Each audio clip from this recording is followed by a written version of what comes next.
comme ça. Voilà, donc prenez votre fil pour faire le nœud autour du doigt comme ça, une fois, deux fois, trois fois, quatre fois, cinq fois, selon la grosseur du fil, on met plus ou moins de tours. Moi, ce que je fais pour renforcer donc le nœud, je tire la boucle comme ça et je passe mon fil entre les deux, c'est-à-dire je le repasse dans l'anneau et dans la boucle. Okay. Ça va venir faire un double 8 comme ça. Ensuite, je mouille. Je tiens toujours mon fil perpendiculaire.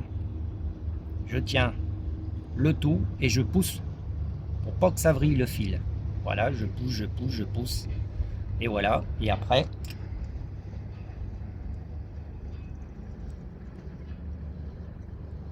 je tire là.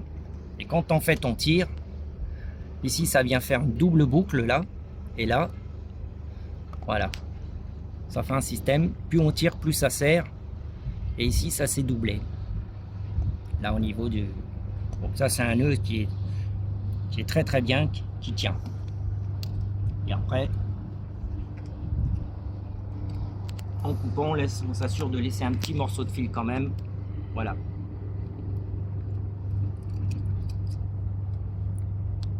Voilà, c'est un nœud qui bougera pas. Vous êtes tranquille pour ça. Et après, je viens y rajouter ma petite perle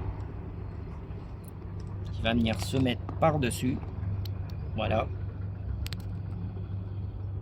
On peut mettre une plus petite, hein. Celle-là, c'est...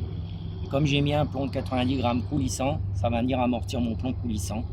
Et comme je disais, l'avantage du plomb coulissant, c'est que ça vous permet de faire une pêche qui est libre. Voilà. Donc il n'y aura pas de résistance pour le poisson.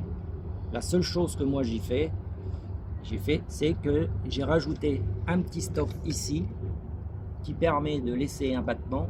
Mais quand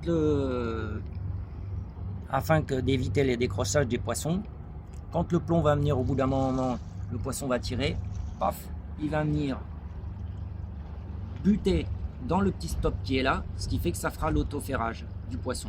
Voilà. On n'aura plus qu'à prendre sa canne, à ferrer, voilà, le poisson sera pris d'office. Mais ça nous laisse un battement, ça nous laisse tout un endroit de liberté pour que le poisson justement ne le sente pas. Voilà. En direct de Port-la-Nouvelle. Exactement.